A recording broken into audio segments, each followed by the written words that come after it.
How do you do, ladies and gentlemen? What's the real truth about Citizen Kane? It'll probably turn out to be a very simple thing.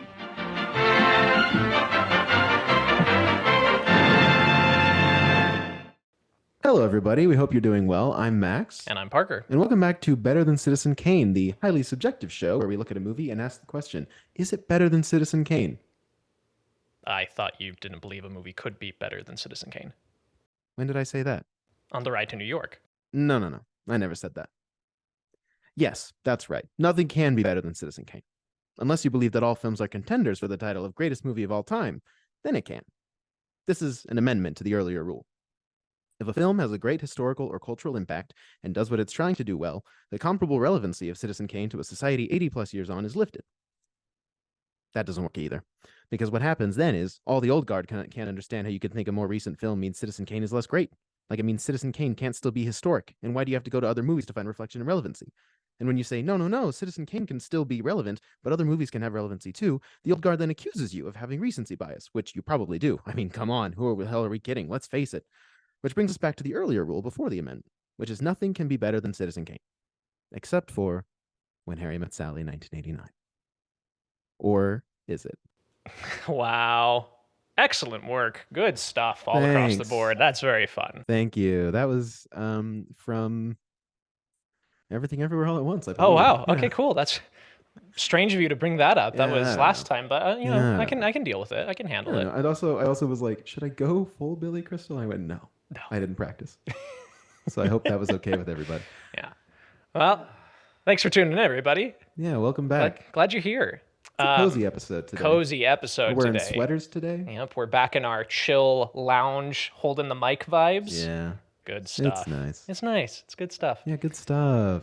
And we're talking about, as Max so wonderfully introduced, When Harry Met Sally. When Harry Met Sally. Parker, what's your history with When Harry Met Sally? Oh, boy. Where were you when Harry met Sally? Oh, where was I? That's a great question. It was one of those that I'd always heard a lot about. Mm-hmm. It's often makes those lists of like greatest comedies of all time, greatest rom-coms of all time. But I knew that it was rated R, and being raised religiously, I didn't get to it at all in high school. It was one of those things that was like, yeah. God, it's rated R. It is. Yeah, for that one F-bomb it has. I totally forgot. Yeah, I mean, having an orgasm in the middle of a deli probably didn't help their rating. We're 2 minutes in, ladies and gentlemen. We've got orgasm on mic. You pointed out. Obviously, that makes sense. But in my head, I'm like, Yeah, it does, like, comparatively, right? Like, when I think of, like, R-rated comedies, it's not this vibe at all. No, but not it is rated R. So I didn't get to it until college. And when I did finally get to it, I just instantly fell in love with it. I was like, oh my gosh, this is just so cozy and so nice and genuinely like so sharply written. Like you and I talk a lot about something that we both enjoy about early film history of like the 30s and 40s, that really snappy dialogue. I feel like this movie has so much of that. It really does. It's got that vibe to it. Like it feels like it could be like Cary Grant and Katharine Hepburn. Oh, yeah. Just zinging at each other. You know? Yeah, no, totally.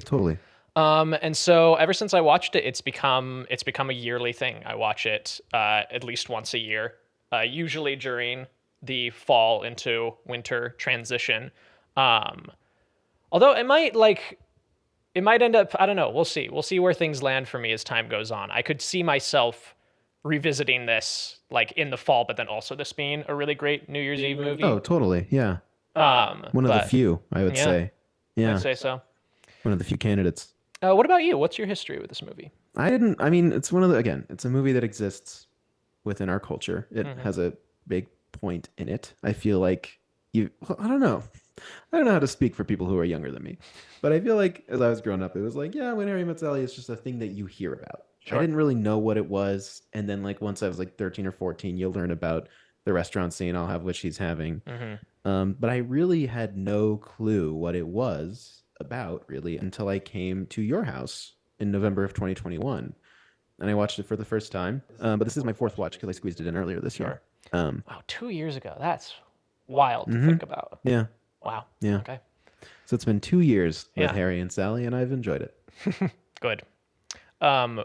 We had a funny little moment this last time we watched it we were talking about, oh man, how much did this have played to a crowd when it came out? Like watching this at a theater packed full of people. And you made the mention of our local independent theater downtown Salt Lake, the Broadway. You're like, oh man, like how do we get it to the Broadway? Was it the next day? I think so.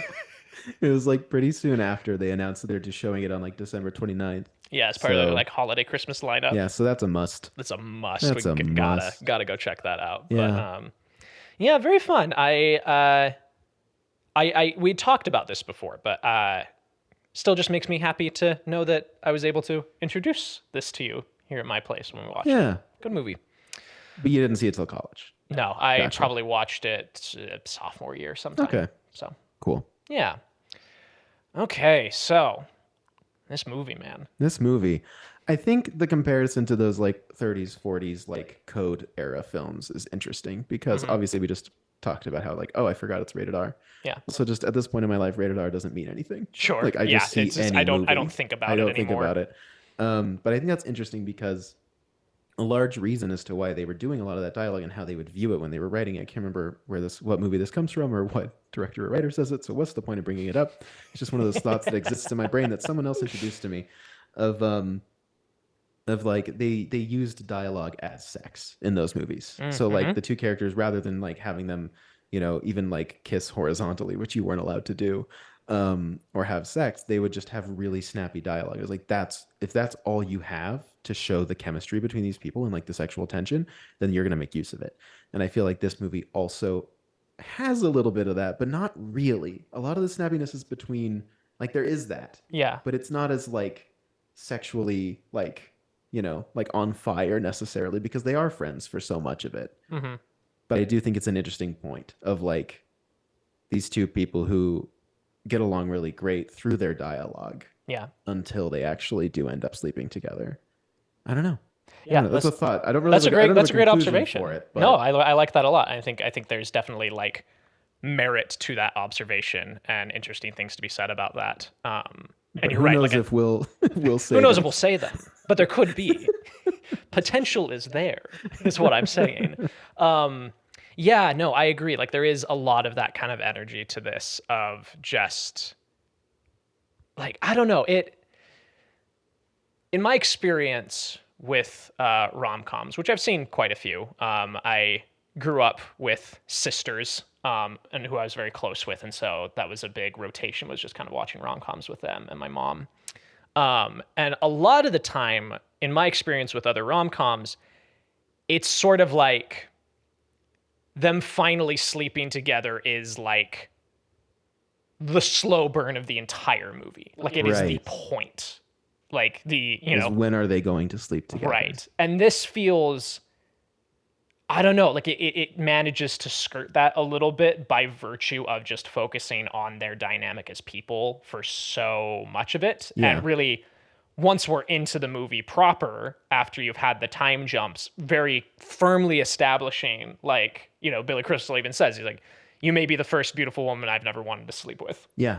And that's wonderful, Harry. Like they're very clear, like, okay, this is not on the cards right now. Right. At least not for the next little while. Like Yeah. we're just going to be focused on something else. But even like watching the movie, like the first time I watched it, I don't think I ever really had this sense of like, when are they going to sleep together? Yeah. Like, because so much of that movie, the time jumps, the conversations in the time jumps are, can a man and a woman be friends without sex getting in the way, right? Or wanting to sleep together or whatever. I don't know. We'll talk about that too. I feel like let's really quick just give like a summation. Yeah, totally. Yeah. Do you want to do it? Sure. Okay. So this movie opens, well, not fully opens. We have this kind of framing device that we keep cutting back to throughout the movie of older couples sitting on a couch talking directly to camera about their stories of how they met. Yeah, which are all based on real stories that they recorded and then had actors re-perform for the camera. Yep. So the stories are real, the people are not. Yeah, and that whole framing device was inspired by Rob Reiner, the director, was at some sort of party. And while he was there, I think like a producer he knew, somebody he was involved with professionally, had brought their parents. And their parents were very clearly like out of their depth with this younger crowd, all, Hollywood industry people, don't really know how to talk to any of these people. And Rob Reiner, being the nice guy that he is, like, deliberately kept going out of his way to, like, engage this person's parents and, like, try to engage them in conversation. And so at a certain point, he asked them, hey, how did you two meet? And I can't remember which of the stories it is, but one of the stories in the movie is their story that's of how they cool. met. Yeah. And he's like, oh, I like this. This is interesting. And so that's kind of where that German idea came from. Yeah. But once we have that framing device out of the way, we open on the movie proper at the University of Chicago. We meet Harry Burns and Sally Albright, who are connected through a mutual acquaintance. Harry is dating Sally's friend, Amanda Reese, and they both happen to be going to New York after graduating. And so they're like, hey, we'll just carpool together, right? Yeah. And it's like circa 1974, maybe? I think so, it's like roughly like 15 years or something. Something like that, yeah. And we were joking about it as we watch it, but genuinely, I think they do a pretty good job of aging them down. They do. In, like, their hairstyles and the clothes that they're wearing. It is funny. Like, you made the point of, like, it is funny that really all they tried with Billy Crystal was to give him hair and, like, longer hair and then, the sideburns. But, like, putting him in that and then also, like, the hoodie sweatshirt he's wearing is, like, it does a lot. Like, if he's just when he's walking out to the diner they stop at, for, like, a split second, I'm always like, oh, that works. Yeah. Well, I think a lot of it, too, is, like, not so much her, because I don't feel like Sally changes as much in these first few jumps, but, like, Harry's physicality in this first section is drastically different than the rest of it. Like, even just the way he handles himself in the car, this kind of, like, laid back, feet kicked up. Like, also kind of hunched over. Yeah, he's just, like, he's very loose. He's super loose. The loosest guy you ever did see. With the rest of the movie, he still has some of that energy, but it's, matured now. They put him in blazers. Exactly. And he's sitting up straight a little more. Yeah. And so they have to drive all the way from Chicago to New York, and pretty immediately don't hit it off very well. Yeah. He's kind of a slob and also an edgelord. He's like, I think about death every day. And she's like, okay, cool. And she's a neat freak, and she's like, well, I've broken the whole thing down into schedules, and we can shift, to do our shifts. And, like, she's very, very organized and neat. Go to a diner, have some more conversation, introduce the whole idea of, like, relationships and sex and all of this stuff. Yeah. He makes a pass at her. She's like, you're dating one of my friends. Are you crazy? Yeah. And he goes out of his way to defend himself. I can't do this for the whole podcast. We're going to be here all day. I know. So I'll just do one, which is that just there's so many great lines in here of, he's like, all right, fine. I take it back. All right. I take it back. She says, you can't take it back. It's already out there. Oh, geez. Call the cops. It's already out there. Yeah. I say that all the time. You do. Followed by her being like, let's just let it lie. He's like, okay, I'll let it lie. And then once they get in the car, I can't remember what he says. He's like, see what I did? I didn't let it lie. You want to get a motel room? Oh, yeah. See what I did? I didn't let it lie. It's really good. It's really good. Yeah. And then they have, like, the big piece of this section that's important and comes back and play later is that after the diner scene, she says, we're just going to be friends. Yeah. And he says, cool. You realize men and women cannot be friends, right? Yeah. And he has his whole mantra of, like, look, the sex thing always gets in the way. Like, doesn't matter if you're platonic, doesn't matter if you're involved. Like, somehow, some way, your male friends are always going to be wanting to sleep with you. And that means that you can never just be friends, because there's always that question hanging over you. Yeah. And she is very resistant to that. She's like, that can't possibly be true. Yeah. And, he's like, well, do you have any friends that are male friends that are just friends? She's like, I don't know. Yeah. He's like, see what I mean? Well, she's like, yes. And he's like, no, you don't. No, you don't. Yeah. You think you do, but you don't. Yeah. Yeah. And then they part ways. They get to New York, and in the age before social media or cell phones or swapping numbers, it's literally just, well, have a nice life. Yeah. Because basically she's like, well, I'm sad we can't be friends because you're the only person I knew in New York. Mm-hmm. And then he gets his baseball bat and his laundry duffel bag and bag. his duffel bag and walks into the park. And it's like, I guess that's how you enter New York. I guess at that's the time. it. Leaving college. You graduated college and all you have is a baseball bat and 2 bags. It's so funny. Yep. So then we have a time jump of We do. 5 years. 5 years later. Yep. And we Wild see... to me, by the way, Yeah. when I saw this the first time. Yeah. I mean, I kind of figured because they were young and they were Sure. in cars, but I was like, what? And then it was 5 years later. I was like, oh, okay. It is shocking how quickly this first, like, 30 minutes just jumps around Yeah. and then just completely settles in it and never Yeah. happens again. So we jump 5 years. We'll talk about why I think, I mean, we both Yeah. know it's great, but Sure. I want to talk about why. Yeah. Jump 5 years. Sally's at the airport with her boyfriend Joe, who is the perfect Ken Barbie doll. He is. It's really great He casting. really is. And they're macking on each other, and Harry passes by and does a double take and reverse and just sits there staring at them while they're making out until suddenly pulls away. He knows Joe from Which work. is also a fun reversal from the introduction to college of Harry and Amanda kissing and Sally waiting. So it's nice. It's good. nice. I do like that bit. And so he knows Joe from work. Sally immediately recognizes him. Mike tries to hide behind Joe. And Harry doesn't clock her for a second. He like sees her and then he's like... Yeah. Because I don't think... Joe doesn't introduce her. No. Right? No, he does, actually. I think he says, this is Sally Allred, but Harry's just like, nice to meet you. Yeah, and then he kind of does the double take, and he's like, oh, hey, it kind of clues him in. Sally's like, thank God he didn't place me. He couldn't place me. Yep. Tells Joe about their drive from New York. Brings up the question.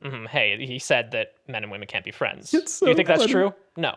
Do you have any female friends? Just friends? No.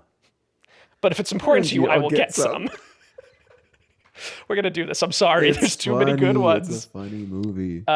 Sally gets on the... Oh, they say I love you, which is a big deal. Big deal. Yeah, she Sally's kisses him some more. Oh, wow. Oh, wow. Get on the plane. Harry is in the row behind her and makes some sort of crass comment to her of like, did you look this good at the University of Chicago? Did we make some fisting motion? The dude sitting next to her offers up his seat. They swap places. That guy cracks me up, by the way. Really He's funny. like watching them with such delight. It's like he knows he's in a movie. Yeah. And he's like, oh, I get to be next to the main people. Yep. You're Harry and Sally. Anyway, And a good then he's like, featured would you like extra. to sit together? And it does kind of suck because in the real world, if a woman says no, you should be like, okay. But Harry just says yes at the same time. The man's like, okay. Yeah. Bad. But also, it was Harry and Sally. So it turned out okay. Turned out okay. Anyway. Harry sits down. They have a talk. Harry reveals that he is getting married. Another great line delivery of just, who is she? It's really good. Just shocked that any woman would want to be with this man. Yep. For the rest of their lives. And he sort of psychoanalyzes her and Joe's relationship, calls out that it's, hey, you've only been dating like what, a month? Yeah. And he's like, you took you to the airport, you don't do that, Yep. all this stuff. Once again, sort of like, she brings up this whole thing of like, oh, hey, you said that men and women can't be friends. Because he's like, well, we could just be friends. She's like, no, we can't. You said so. And he's like, I never said that. Yes, I did. Which is what I did at the start of this, right? Yeah, it's that whole section. Yeah. But he wasn't talking about Citizen Kane. No, he was not, unfortunately. Can you imagine? No. If only they talked about one of the other movies that we covered on this podcast. Too bad. Too bad.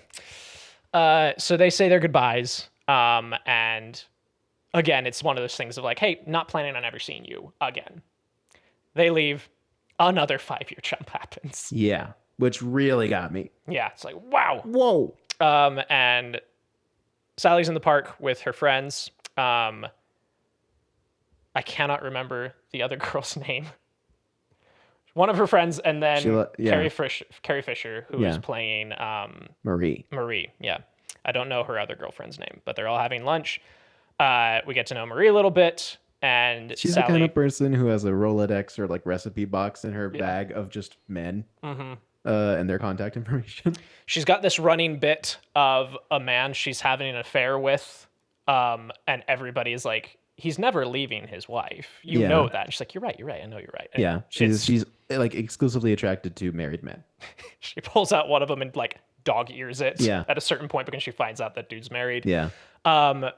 Sally reveals that her and Joe just broke up. So they're together for 5 years. Yep. And they just broke up. Yep. And she is handling it like a champ. She's like, we were growing apart. It's, again, she's very cold, very analytical about the whole thing. She's like, I feel great. I feel fine. Yeah. She's in a mourning phase. Yep. We then cut to Harry at a football game with his friend Jess, played by Bruno Kirby. I thought he was played by Eddie Burback. No. He looks a lot like the YouTuber Eddie Burback. And this bit, I love this bit so much because a whole bunch of this movie is kind of a creative melting pot between Rob Reiner, Billy Crystal, Nora Ephron, and Meg Ryan. They all kind of had things to contribute. Yeah. And this scene specifically was a rejected SNL sketch that Crystal came up with of a dude with his therapist at a football game, and every time he has a breakthrough, the wave comes by. Yeah. And he's like, that's a good bit. And so they repurposed it here, which I think is really great. And he is telling his friend Jess about how he's starting to get a divorce. And he makes up this whole big story about some conversation he had with his wife, confrontation they had about it. And he gets to the end of the story and he says, well, the worst part is it's all a lie. I made it she's in love with somebody else. She's moving in with him. Like, I followed her. That's how I found out. We didn't even talk about it. Oh, interesting. I always interpreted it as everything that he told him happened, but what Helen told him of like why she's leaving him was a lie. Oh, interesting. And she was leaving him because she's in love with someone else. But that whole thing still happened. I could see that. Wow. I've always interpreted it because he's like, he tells him this whole thing and he's like, I haven't even told you the worst part yet. He says, well, what could be the worst? What could be worse than Mr. Zero knowing? He says, it's all a lie. Interesting. So wow. I always thought that whole story was him trying to be like, I had a moment to stand up for myself, and then he's vulnerable and he's like, no, actually, like I was humiliated and followed her to find out. Oh, interesting. That's how I read it, but I don't know. Tell us what you think. Open to interpretation. But in any case, that's what we need to know, is that he's getting a divorce from Helen, who is the woman he was talking about on the plane 5 years ago. Yep. So Sally and Marie go to a bookshop, and there Harry is lurking. He is. Someone is looking at you in personal growth. Yeah, he's peeking around. Also, costuming in this movie is iconic, as we know, as people know. In the last 2 years, there's been a lot of wearing the sweaters for Halloween, that sort of thing. Let's decide their two best looks in the movie. And are they just right here? Both of them. Hers 100%. 100% with the like glasses, the red turtleneck, the blazer, the glasses, her really hair nice. curled. She looks really nice. She looks incredible in this. I also think this might be Harry's best look because he has the beard. As soon as he loses the beard, I'm like, it's okay, but the beard, the beard was it did a lot. I think I could be convinced either this scene for Harry or them at like the Met later on when they're talking. Okay, yeah, that's true. I think that's a really that good might be look his for best him. look. But there's so many good ones to pick from. But him in the sweater, he still has the beard too, so it might be the sweater too, the famous sweater. I don't know. But yeah, this is, I don't know. Yeah. They're all incredible. Yep. Something about this for Meg Ryan though is just second up though, like when she wears the hat and that whole outfit before she goes on her date. And he's like, "Is that what you're wearing?" And she's like, "What's wrong with it?" And I'm like, "Nothing. Not a thing. Good fits. You look great, that have aged great and would kill today. Kill today. Anyone. Absolutely. So, yes, agreed. Agreed.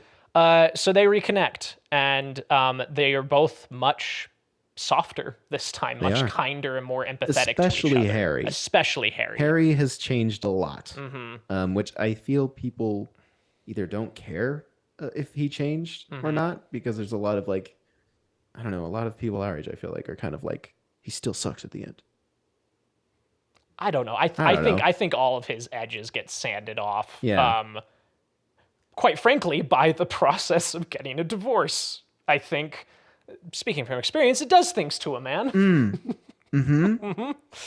So I can empathize a lot with Harry and just kind of that much quieter version of him that we get here. And like you said, like I think a good example of this is that, you know, he asks how Joe is, and she says, "Fine. I hear he's fine." He's like, "You're not with Joe anymore?" She's like, "We actually just broke up." Harry from 15 minutes ago, 10 years ago, would have had a field day with that. Yeah. Would have immediately like gone into either savior mode to get in her pants or just really rub it in, right? Yeah. And he's just so kind and empathetic. He's like, "I'm sorry." Yeah. Like, no, genuinely, I'm really, really sorry. Yeah. And thus she is sympathetic to him when he says, "I'm getting divorced." Yeah. And that's how they become friends. Yeah. And that's kind of it. They're Like from there, it's just we'll be friends from now on, which is really nice. Yeah, they have a really lovely moment. Again, good growth from Harry. Yep. Of they go and get dinner and they talk about everything.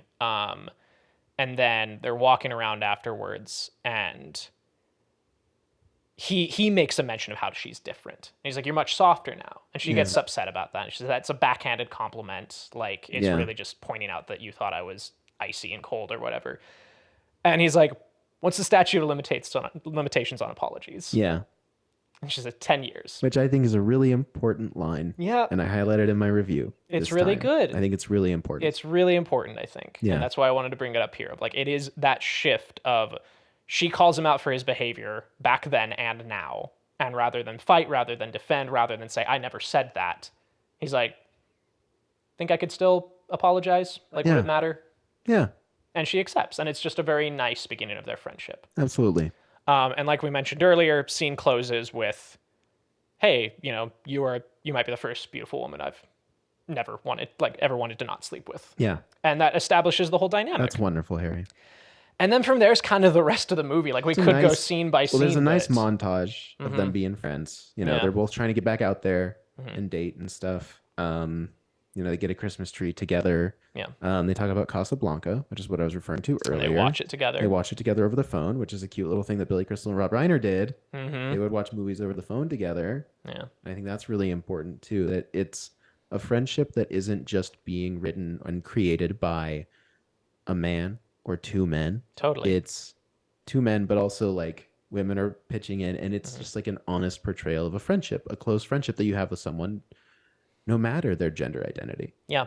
And it's very interesting, the background of Rob Reiner and Nora Ephron, because they both had recently come out of divorces and ending of relationships, and kind of came into this not bitter, but like specifically with the objective, like, let's make a rom-com where they don't end up together. Yeah, that was the goal. They were feeling cynical. Mm-hmm. And then through the process of writing this and directing this and just doing this whole thing, they both kind of fell back in love with the idea of love. And I think that's very wonderful and wholesome. Really wonderful. Yeah. Yeah.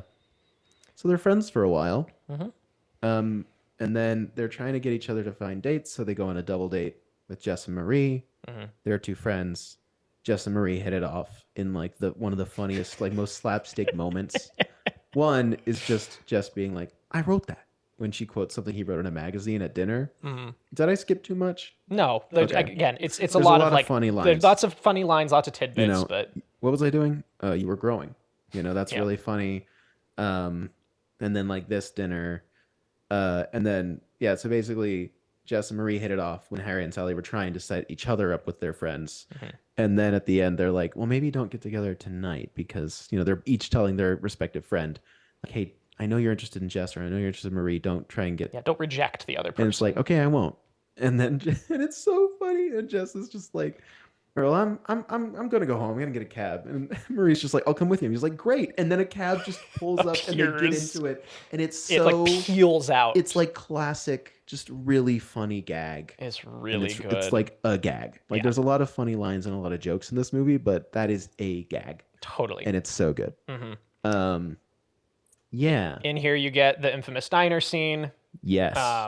Which the only tidbit I'll share about that I just think is very funny, just from an acting and directing perspective, is just Meg Ryan was obviously feeling a little bit, daunted by doing this, because it is a very like vulnerable thing to be doing in front of a bunch of strangers and a camera crew. She's like faking an orgasm in front of a bunch of people. Yeah. And so, she was really nervous about it. And to loosen her up, Rob Reiner gave her essentially a line read of that. Like, he sat in the chair and did it.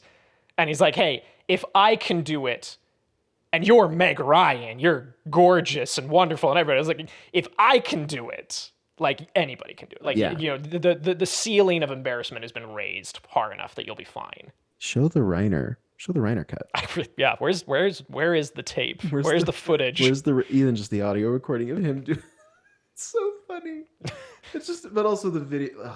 It'd be so funny. But that's a really good, like, director thing. I think so. Like, it's just like you're a director. Yeah, and that's I really enjoy that story, because that's kind of like the energy that me and my directing partner will always want to bring to set, of just like, everybody should be comfortable. Everybody should feel safe. Everybody should feel, because like, we've heard all sorts of horrific, awful stories about, especially women's experience on film sets, having to do things that are vulnerable or intimate and being met with really atrocious behavior of cat calling and wolf whistling and all this horrible stuff.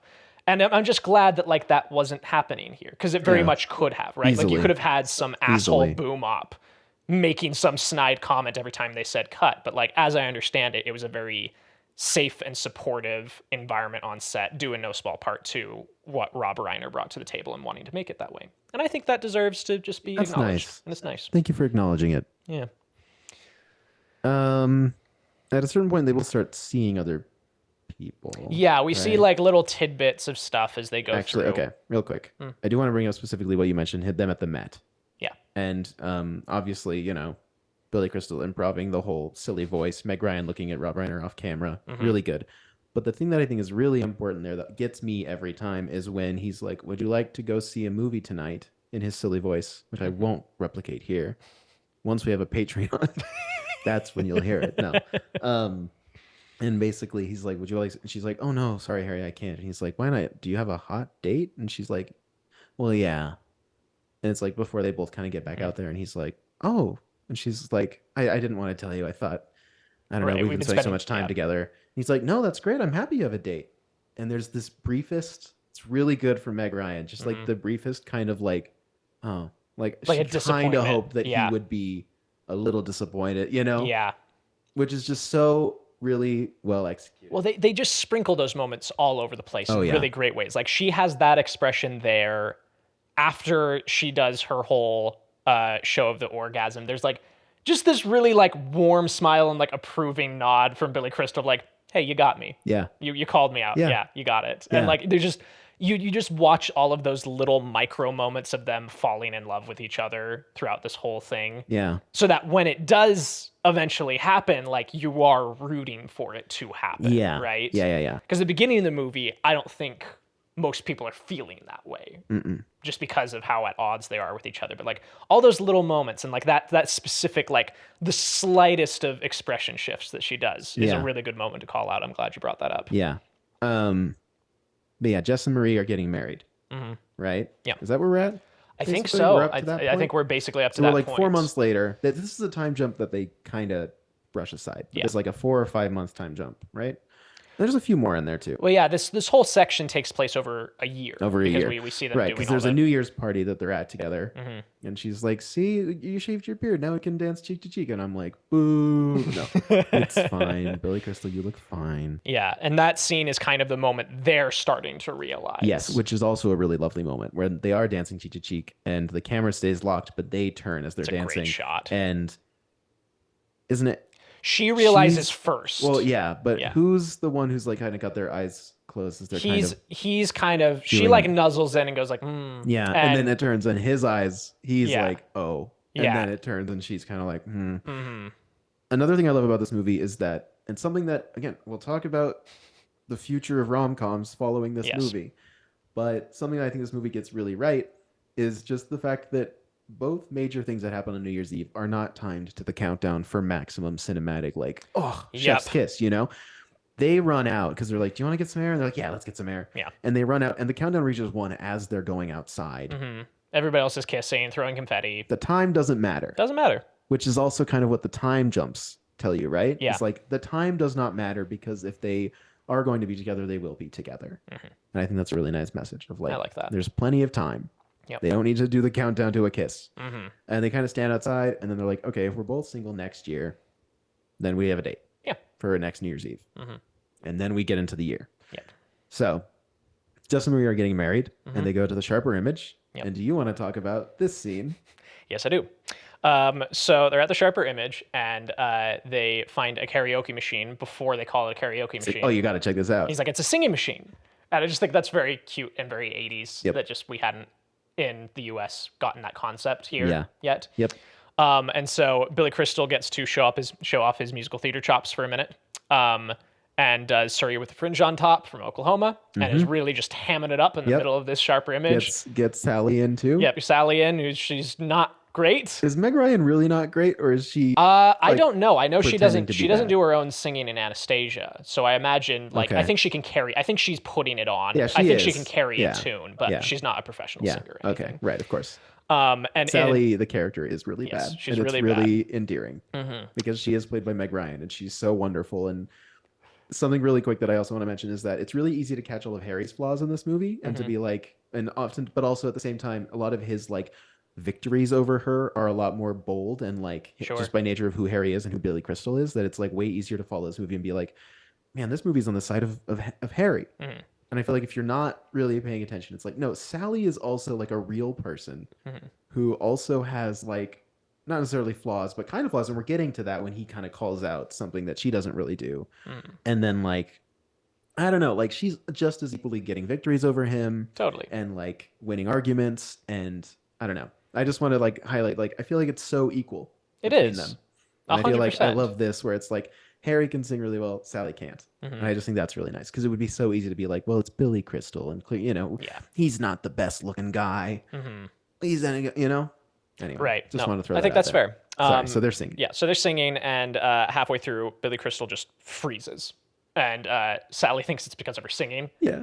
and then he's like, "It's Helen, his ex-wife." And She she's just like, in the mic "What? goes, Helen? just to the whole story. And he puts the mic down. Another good bit.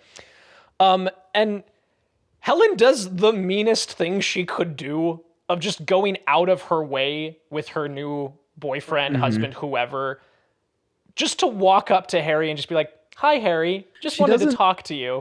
And it's like a weird approach. Yeah. Like it's super slow. Uh-huh. And Like she knows it's awkward, but she's doing it anyways. Like, why did you do this? Yeah. Like, why didn't you just see him from across the room and be like, "Let's get the hell out of here." Yeah. Right? Yeah. And so she introduces, she's like, "Well, you know, Harry, this is Ira Stone. Mm-hmm. And he's like, "Well, hello, Ira." The And- Wario version of Ira Glass. Exactly. And Harry's very flustered and then introduces Sally, which again is that kind of weird energy and pull of, oh, well, they're together. That must mean they're a couple, is the Right. assumption from And Helen. yeah, but there's like no real like line of that. No, It's just like it's you just get kind that of the sense, unspoken too. energy, right? And then she's just like, "Well, bye." Like that was it. That's all she wanted to Yeah. do, was just to make sure he knew she existed. Yeah. I'm just like, man, why did you do that, Helen? Yeah. And he's really shook up about He it, but is. he tries to walk it off Yeah. because he is not in touch with his vulnerability at all. Yeah. And Sally's worried about him. She keeps checking, and he's like, "No, it's fine, it's fine." She's like, "She's weird though, right? Like she looked weird." And like, And this is like one thing where I'm like, but also you get it because Yeah, Harry he's in is defense in mode. defense mode, and Yeah. he kind of insults Helen, Mhm. like, you know, kind of insults her body, Yeah. body shames her or whatever. But it's Mhm. also like it's not something that the movie's like, Right. yeah. They're not like, "Oh yeah, get her, Harry." Like it's Yeah. just clearly this dude is triggered and in trauma Yeah. response. Another nice little note here is that as they're going in, Sally's like, "Well, why don't we go to a plant store?" And he's like, "No, the sharper image has everything." Mhm. And then after this Helen encounter, it just cuts to them at a plant store, Yeah, they're and just that's getting- where Sally's yep. like, "Are you okay?" And he's like, "Yeah, I'm fine," because they were getting a gift for Jess and Marie, like a housewarming gift. Mhm. Yeah, they're Okay. moving into a new place. They're not getting married yet. They're Not yet. They're just While moving in off. together. Yeah. Sorry about that. No, it's okay. And yeah, he's just like, "Oh well, you know, city of 8 million people, you're bound to run into your ex-wife." Yeah, Go to Jess Marie's, and they're having an argument over this wagon wheel coffee table. it's terrible. It's a bad table. I was gonna ask your take. It's terrible. Bad table. Bad table. But Jess It's like is very a adamant wagon wheel about with it. like a glass top. Yeah. And then later, when he takes it out, it's just the wagon wheel. Mm-hmm. So Yeah, they this thing just- comes they kept apart. The glass. Yeah, I guess. you don't need the wagon wheel. No. Anyway. And so they go and they're having this argument, and Harry's just spaced out. He's just gone. Yeah. And then he interrupts them to be like, "Oh, this is how it started with Helen and I. Yeah. Just so you know." Like, and he just goes on this whole tirade of basically, you know, the most cynical look at other people's love based on your pain, of just saying, "You think everything is fun and rosy now, but it's going to get worse because it always does, and nothing is perfect. Put your names on everything right now, because someday you're going to go 20 rounds over this dish plate Yeah, or this tape. or this table." Yeah. And he freaks out. He storms out. And he says, and Jess says, "I thought you liked it." And Harry just screams, "I was being nice." Yeah, really good. Really good. And then another great button on the scene. There's like two buttons on the scene because Harry says that. Yep. And then Sally goes Sally's after him. like, he just ran into Helen and goes out. And then Marie turns to Jess and is like, I want you to know something. No matter what happens, I will never never want this wagon wheel coffee table. Which is really She good. just delivers it with like this earnestness of like, I need you to know I'm always going to love you. Like that's the energy. Yeah, I need you to know something. It's so good, and Carrie Fisher's delightful in this movie. She's so good. Like, just cinematic Hall of Fame best friends. Oh yeah, you know. Yeah, she's great. They're great. Jess is great too. Yeah, I do like Jess quite a bit. So Sally follows him out. He blows up at her a little bit and kind of starts pointing out some of her flaws. Yeah, because she's like, do you have to do this here right now? Yeah. And he's like, at least I'm feeling something. You never talk about Joe. Yeah. You never like get emotional about nothing anything. Backs up on you. Like, how do you function? How do you do that? Which is such a nice role reversal of typical gender roles. Of like, usually the man would, or the woman would be like, well, why are you so unemotional? Yeah. Something else that I feel like other movies get wrong. Totally. It's true to their characters, and I think I don't want to take this from you. I think the most important thing about this scene is that it doesn't end with them still fighting each other. Yes. And it ends with Harry going, are you done? Like she's yelling at him, and then he's like, are you done? And she's like, yes. And he goes, Can I say something? Can I say something? He's like, I'm sorry. He just pulls her into a hug. And then they hug. And it's it. And then they go, they're fine. Like we're going to talk about this more in a minute with like the big plot point of this movie. But the reason this is my favorite rom-com of all time is that it is engaging and entertaining while completely avoiding the stupid miscommunication trope. Yes. Which shows up all the time. All the time. In rom-coms specifically. And I hate it. And it doesn't do that. Like these are real people. These are real arguments and disagreements people have, and they come back together like real people. Yeah. Because like I've had so many of those moments with partners where we would be, things would be tense and we would have it out a little bit, and then one of us swallows our pride and we put our walls down, and then immediately everything's back to normal again. It's fine. Yeah. It's like, hey, I'm sorry. Yeah. And as soon as somebody says they're sorry, it's really hard. It is really hard to get a sincere sorry from somebody in an argument and still double down and be like, well, I'm still angry. Yeah. And I just think, like you said, that's a really lovely moment. Yeah. And I think it just speaks to this movie's strengths. Yeah. So after that is when we cut to they're dating other people. Mm-hmm. Yeah, and we see this Harry's kind of dating someone who's like a little younger. Yeah. Sally's dating some guy. She's basically Harry's dating a Marie Callender stand-in. Yeah. Essentially. Yeah. Emily is Aunt Emily. It's good. Yeah. And her new boyfriend is just kind of nothing. Yep. Again. I don't remember anything about him. Nothing about him. But there's a really good bit where like they're both talking to Jess and Marie respectively, and you think they're upset about like being excluded, but they're not. They're just confused about why the other person is dating this person. Yeah. Of like, Jess is like, oh well, no, he's a nice guy. You should give him a chance. Like we all went to a Met game the other day. He's like, you all went to a Met game, and you see Jess be like, well, it was a last minute thing, and we weren't. He's like, Sally hates games. Yeah, like Sally hates sports. Like he's not even thinking about that he wasn't invited. Right. Well, he also starts that conversation by being like, what do you think of him? Mm-hmm. What do you think of that guy? And he's like, he's great. Yeah. But Sally, meanwhile, is talking to Marie, is like, what do you think of that girl that Harry's with? Isn't she a little young? Isn't she? She doesn't know that. She doesn't know that Ted. I asked her where she was when Kennedy was shot, and she said Ted Kennedy was shot, and Marie just goes, no. No, it's Harry. Yeah, it's the other ones. It's the other pair. Yeah, he's like, Jess is like, oh, Emily seems great. It's like, oh yeah, she's great. I asked her where she was when Kennedy got shot. She said, Ted Kennedy went shot. Yeah, and just goes, no. Yeah, that's what it was. It's Billy. Yeah, it's really Harry good. And Jess talking about it. It's very funny. Interesting thing though from Sally is that Harry doesn't like sweets. Yeah. Fascinated by that. I think that's his only really cancelable offense by the end of the movie. Other than that, he's apologized for everything else. But I'm like, he doesn't like sweets? Yeah. At all sweets? Except for Malamar cookies. Oh, he does like Malamar, the greatest candy ever invented. Yeah. Weird. Weird guy, but so real. What a real person. Yeah. So we have all these scenes, and then eventually everything builds into a crescendo of Harry gets a late night call. And it's Sally, and she's very upset. Yeah. And he's like, well, what's going on? She's like, can you come over? He says, why? What happened? She's like, he's getting married. He says, who? And he's like, Joe. He's like, I'll be right there. And he comes over, and she's a mess. She is fallen all to pieces. Really good, Again, really good performance from Meg Ryan. really good performance. I won't even try to do all the line deliveries that she does, but they're really good of just, again, very feeling like a real person. Like she's detailing everything to him, and she's very upset and talking about it. And she's like, I need a Kleenex. He's like, yeah. Just like, she's just completely all over the place. Yeah. Again, one of those really weird moves from an ex, I think, to be like, okay, we dated for 5 years. We've been broken up for at least a year at this point. But he goes out of his way to call her up and let her know after no contact for a year to let her know, hey, I'm getting married. Weird. Yep. And she has a really just devastating line, because something we brushed over, the very beginning of when Harry and Sally reconnect is they go to dinner and she talks about what happened. And she talks about how she realized that she wanted to have a family someday and he didn't. He was not interested in that level of commitment. And she's like, okay, we just want different things and we went our separate ways. And she's been like, that has been her safety raft through this whole thing, is just like, well, what can you do? You know, people want different things, and that's okay. And, you know, that is how she's been coping with all of this. Right.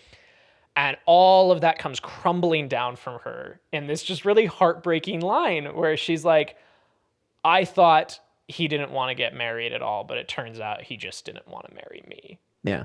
And it's just heartbreaking. A really good performance that is like both heartbreaking and also really funny. Also really like, funny. It's really funny in the way that you can laugh at yourself after you're done crying of like, why was I ever, you know? Why was I so but like worked in up the moment over you're this? so sad. Yeah. But like, it's just like a really great portrayal of someone who's sad, where it's like, it's still funny. It's not weighing us down. Yeah. Especially with what's to come. But like, really, it's just wonderful. Again, they do such a good job with that, like, threading of the needle, because she kind of flops over and she's like, what's wrong with me? And like, it's genuinely very sad. And he's like, nothing's wrong with you. She's like, I'm difficult. this line delivery she does is really fantastic. It's really good. And it's very funny. And my favorite thing about this scene that I think is, again, just unbelievably well executed and nuanced, is when they first kiss romantically, it's not a big deal. Yeah. It's so natural for them. Like, he leans in and he's like, do you want me to go get you some more tissues or water or whatever? Yeah. She's like, yes. And then he's like, okay, I'll be right back. And he kisses her. Well, then she pulls him back and she's like, just, can you stay a little bit longer? Like, can you just hold me a little longer? And he's like, yeah, of course. And then they kiss again. And then they just keep kissing. And it's like, after such a long buildup in this section of like, okay, clearly they are like, sorry, this is a fly flying around. Those of you watching visually, we're just waving our hands around. But like, after all this buildup, again, like any other movie would be like, this is the big moment. They just kiss for the first time. No, there's no swell of music. There's no pushing from the camera. It's just a moment. Another moment that I would have loved to be there in theaters for the first time, because I think the audience obviously is like, I feel like the air just leaves the room when they first kiss. Anyway, so then they go to bed. Yep. And you get this really great shot of a close-up of Meg Ryan looking so satisfied and so just enthralled and happy.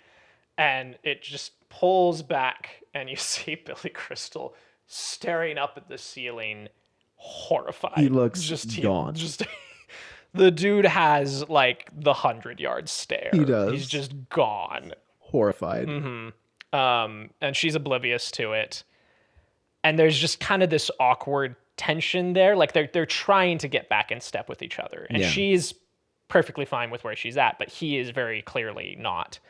And, you know, it's little things of she goes up to get some water, asks if he wants some, comes back, and she kind of like saunters into the room and like presents the glass to him. And he's like, oh, thanks. Yeah.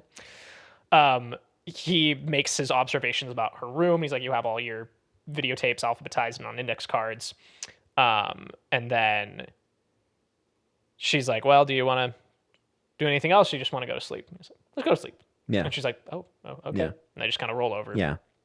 Hard cut to the next morning, and she wakes up as he is getting dressed, which calls back to their conversation in the diner where she's very frustrated at him and at men as a whole, where she's like, oh, you're just out the door too fast. Like, I don't understand you. And he's like, you know, and it also, all the way back at the beginning of the movie, there's conversations he has where he's like, how long do you like to be held afterwards? Yeah. He's like, all night, right? He's like, that's your problem. Somewhere between 30 seconds and all night is your problem. Because he says that all men after you've had sex are just lying there waiting, thinking, how long do I have to wait here and hold her until I can get up and go home? Basically, right? And Sally's like, that's what you're thinking? Right. So like that 10-year-old wound just gets pried back up as he is heading out the door. And like, it's one of those things that, again, you're watching this and you're like, Harry, you're being an asshole about this.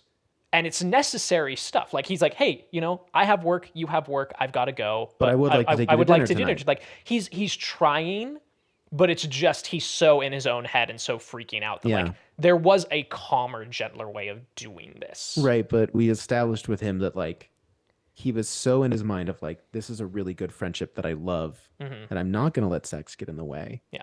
Like, it's a really just good portrayal of like, we understand why. Totally. He's not like super excited. Yeah. He's like, this is terrible. Right. And brings back up that question for him. He doesn't say it out loud, but like, can men and women be friends without sex getting in the way? He's like, what does this mean? Yeah. Right? Because he loves his friendship. There's a scene with him and Jess where they're talking. He's like, I love this friendship. Like, he's great. like, I can talk to her about anything. Yeah. And so I just feel like it's something that can be easily misunderstood of like, well, that's a really dick move, Harry. But it's like, yeah, but we understand what we've known him for a long time at this point.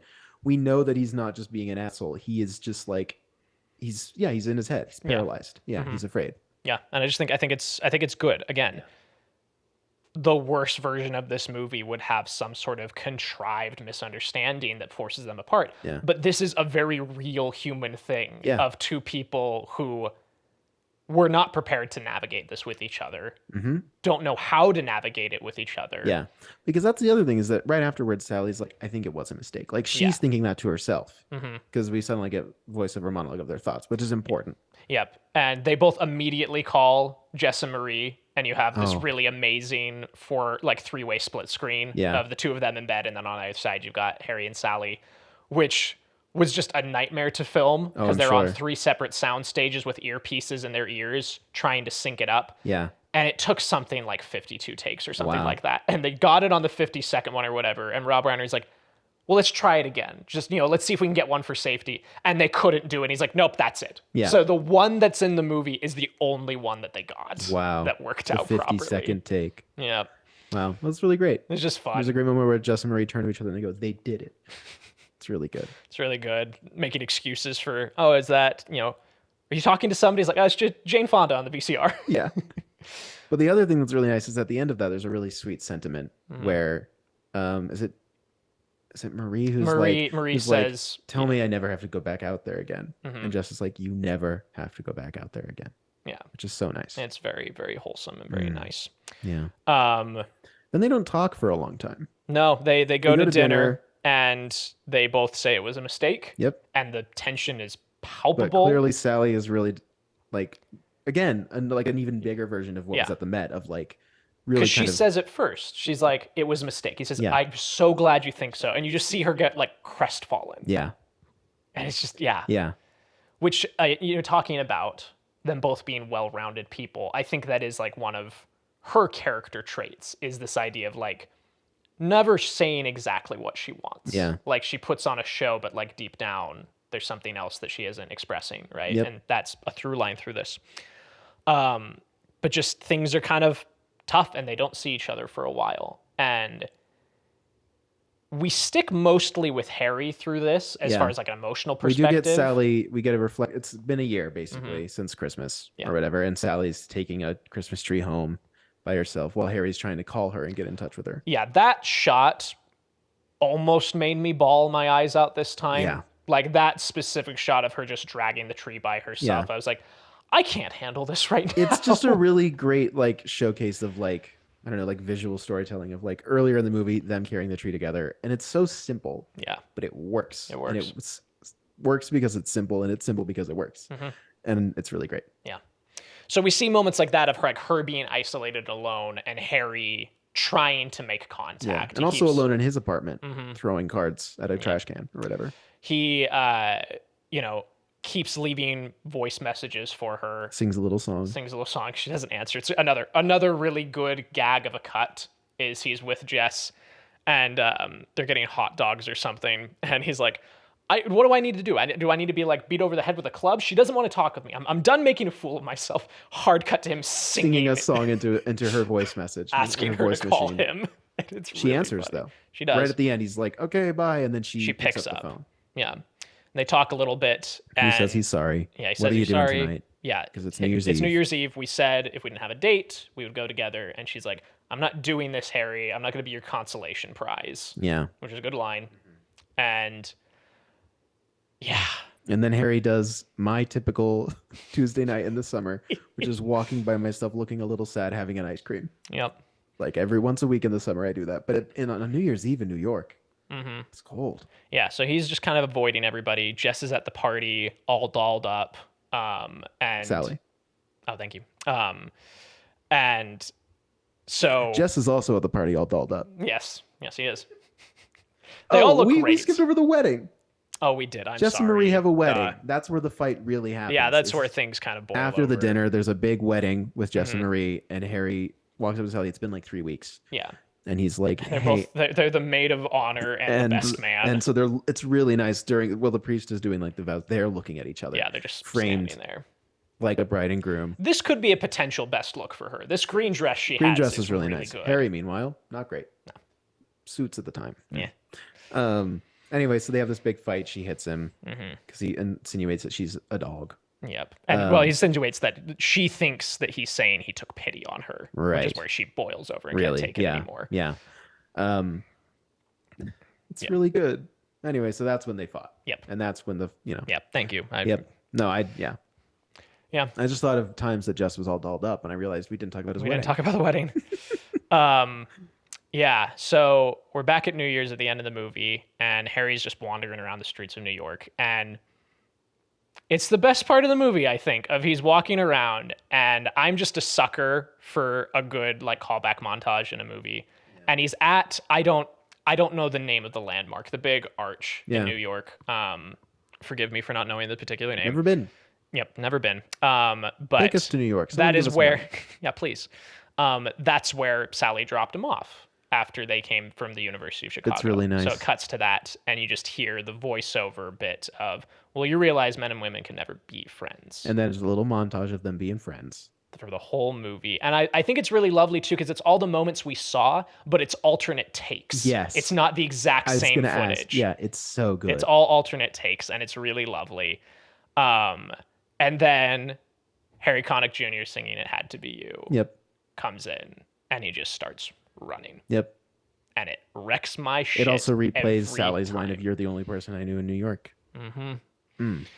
Ooh, yeah. So he starts running. Can't catch a cab. Yep. Meanwhile, Sally is at the party. She's having a horrible time. Just boring ass men. And she's like, I can't stand the thought of being here and not being kissed. Yeah. And Jess is like, I'll kiss you. And she's like, you don't understand. Like, that's not the issue here. Yeah. Harry's trying to find a cab, can't do it. He's just booking it. And they start, getting ready for the countdown. Sally is leaving. Yep. And Harry walks in at the swell of music of, for nobody else gave me a thrill, for all your faults, I love you still. Yeah. And he walks up to her and he says, I'm doing this. I've been thinking about it a lot. And the thing is, I love you. And Sally's bowled over by this and says, how do you expect me to respond to that? And he says, well, how about you love me too? Yeah. She's like, you can't do this to me. Yeah. And he goes into this countdown ends here. Yeah, the countdown ends. It's happening. And you keep Happy thinking, New you're Year. like, okay, he's going to grab her. He's going to kiss her at, 3, 2, 1. No. Doesn't happen. Happy New Year. They're still talking. They're still arguing. They are fighting with each other. And that's when his speech starts. Yeah. Because he's like, well, how is it supposed to be? She's like, I don't know, but not like this. And he's like, well, how about this? And he does his big old speech. Big old monologue, but all the nice little things she does that he loves. And it's really lovely. And at the end of it, she says, this is what I hate, Harry. Like, you say these things, and it makes me impossible for me to hate you. And I do. I hate you. I hate you. And then they kiss. And she's crying.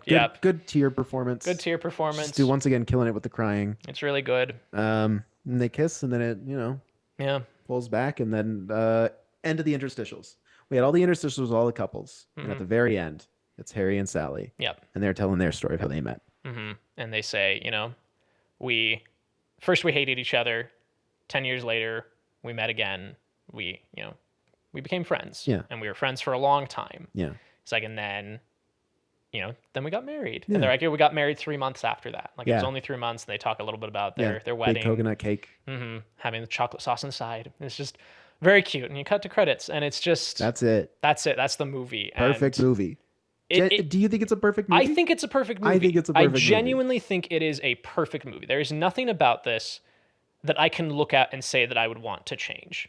Even the stuff that I think hasn't aged as well, again, in context of the movie, is never presented in a congratulatory way. We're never supposed to look at Harry's views on women or the comments he makes about his ex-wife and be like, hell yeah, man. Yeah. Like, it's all very human stuff, you know? I don't know. I think it's a perfect movie. I think it's a perfect movie.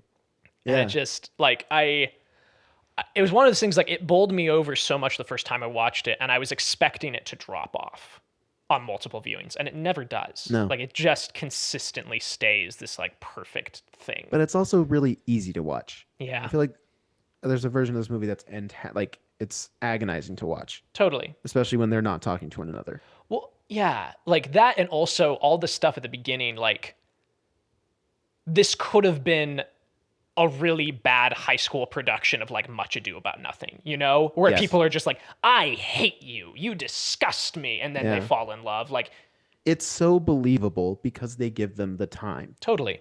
Right? Yeah.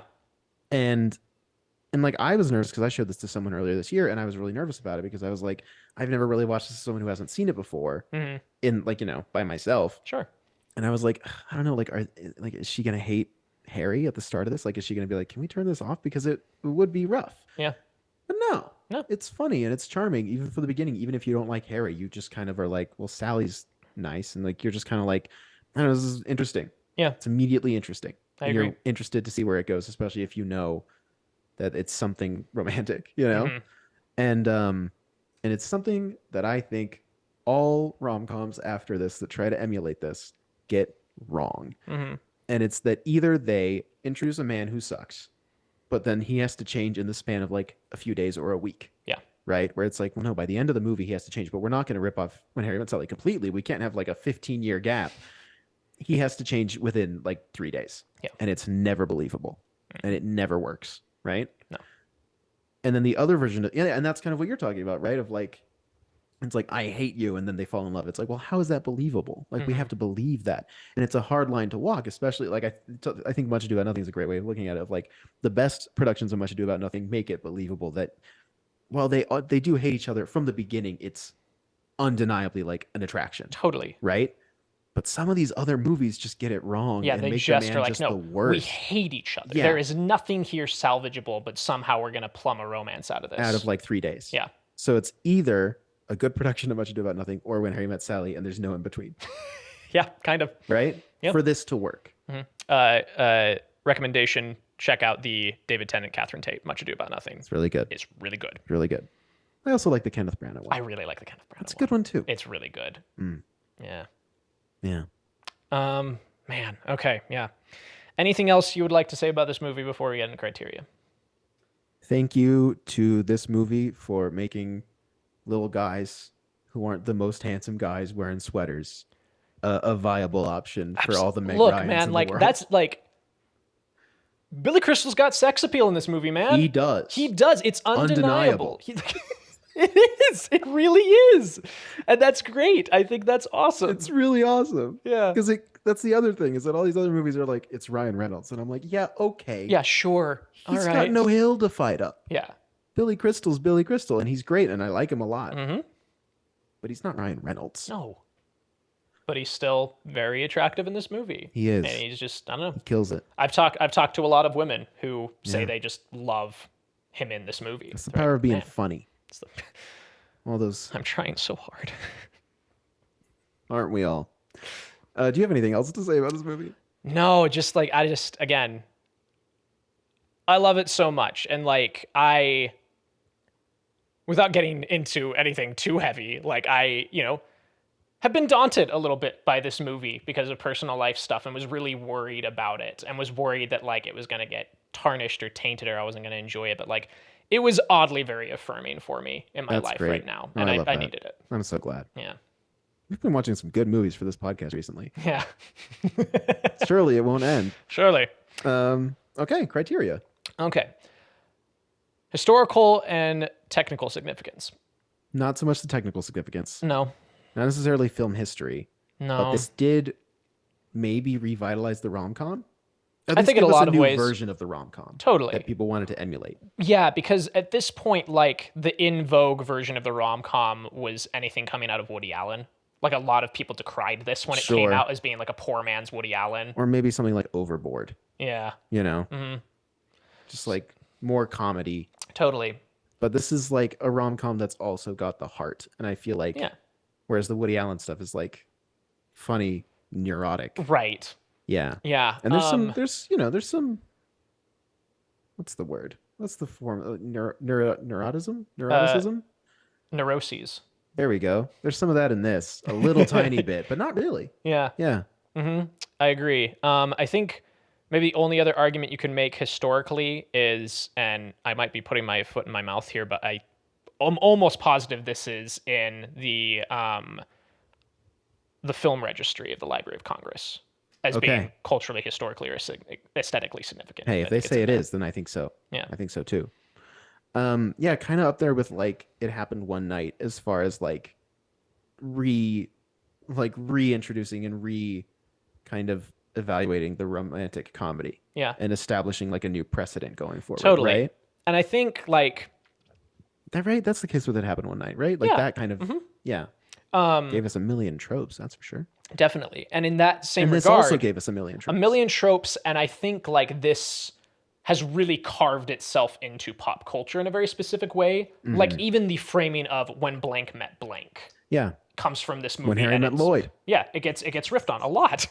And you know, even as much of just the lines from this movie get brought up a lot of. I'll have what she's having is brought up all the time. It's riffed on, it's parodied. So I think like an argument could be made. My gut's telling me Citizen Kane for this one, I think. Yeah, I think so. Yeah, but like there's a fighting chance. Again, it's that cultural relevancy. Yeah. Totally. Which we could just change this criteria at some point, but it's historical and technical relevancy. Yeah, which I think it needs to be. Yeah. And I think Citizen Kane takes that still. I agree. But damn, this movie is good, and it did make an impact. Absolutely. It made a huge splash. Huge splash. It's even worth asking, how well do you think this movie's doing what it's trying to do? It's a perfect movie. It's a perfect movie. I don't know what to tell you. 2 thumbs up. Yeah, can't argue it. Yeah, that's it. That's all, folks. But because do you think Citizen Kane? You don't think Citizen Kane's a perfect movie? No, I don't. So then that's automatic. Okay. Yeah. Cool. Yeah, I stake my flag on that claim. Okay. So. Yeah. It's funny that we're like over 20 episodes in, and I still get nervous where I'm like, what if we're wrong? What if we've been doing this for a year? What if they take away our mics? What if somebody comes and says we can't do this anymore? We're just boldly saying that Citizen Kane isn't a perfect film, and that I'm like, sometimes I get like paranoid. I'm like, they're gonna get us. Who is they? Who's they, Max? I don't know. But I'm scared. The movie police. The movie police. Oh no! The boys, Spielberg and Scorsese and whoever went after Zaslav, they're gonna come after us and be like, "What'd you say? Listen to the pod. It's a lot more nuanced than you think. I promise. There's some complexities here." Third category. Oh wow. How well does this connect with you on an emotional level? It connects a lot. Yeah. That's all. More so than Citizen Kane. Yep. Yeah. Well, by criteria's sake, I think it goes to When Harry Met Sally. It's taking a step back. I still think it goes to When Harry Met Sally, man. Like, look, maybe I'll regret saying this, but like, it's one of those things of, you know how people toss around the phrase, like, it's the Citizen Kane of blank. Yeah. This is the Citizen Kane of rom-coms. It is. That's true. Like, I fully stand by that. That is true. You know? It is. And I get that Citizen Kane is the Citizen Kane of film, but also, I think there's some valid arguments here. Yeah. You know? Maybe we should have called this podcast the Citizen Kane of blank and just determined what movie is the Citizen Kane of different genres. Oh, that's a fun spin-off episode. That is. There you go. Anyway. I agree. This is When Harry Met Sally is better than Citizen Kane. Yeah, I think so.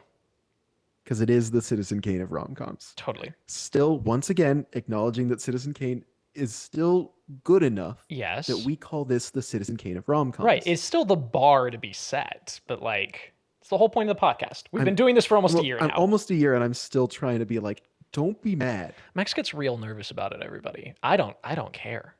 I don't give a shit. Go nuts. He's got his master's in film. He can say whatever he wants. I can say whatever Me? I I'm still a want. student. I'm not a master. Anyway. Okay, great. Well, this is fun. I'm really glad we Perfect. did this one. It's always a good watch. Max, would you like to tell the dear listeners what's next for us? So here's the thing, everybody, is that, as you know, we love to do a little holiday themed block of episodes, as you would have noticed from our Halloween block, with a quick break for Everything Everywhere, which I think was needed and was good. It was nice to fit something else in there that isn't holiday. Yeah. That being said, When Harry Met Sally is a very Thanksgiving movie. It's a very end of November, December, Christmas, and New Year's Eve movie. So it's a great start for this block. Next time is our last episode before the end of the year. I thought there was one more. I thought we had There one is more one Christmas more episode. but we haven't determined what it is yet. So my Yes. brain went, it doesn't exist. This is our penultimate episode of the year, which means it's a Christmas episode. Yeah. And rather than watch a movie that we've seen before and like, for example, Parker's pick that we'll get to eventually would be It's a Wonderful Life. My pick would be 1970s Scrooge with Albert Finney. Which we will get to. We will get to. We're doing Love Actually, 2003. Which neither of us have seen. We've never seen it. And it's coming back to theaters. It's gonna be in our local independent theater, and it's kind of incredible. And we might see. Well, it the reason it's the 20th anniversary, which yeah, I it just is. found out. Yeah, I forgot So- because it's 2003. Yeah. So yeah, that's So look forward to that. I'm We've never watched I'm this so movie. excited to watch. I Love know the Actually with you. memes. I know the basic premise. I've seen the clip where Hugh Grant jumps down the stairs and there's a jump cut. Yep. Really excited about that. Mm-hmm. Never seen it. Yeah. But it's one of those movies, and we'll talk about it next time, but it's one of those movies that is like a staple for a lot of people, but I feel like in recent years people have been like, why? Yeah. So I'm excited to give it a watch. Yeah. I think it'll be fun. You got to watch the movies that aren't better than Citizen Kane, or maybe it is. Maybe it is. But Maybe we'll be shocked. I don't have high hopes. I keep looking at the camera. Not everyone watches this. But yeah, Yeah. tune in next time for Love Actually. All right. That sounds like a good plan. Well, thanks everybody. Hope you do well, and we'll catch you next time. Yeah, take care. Bye.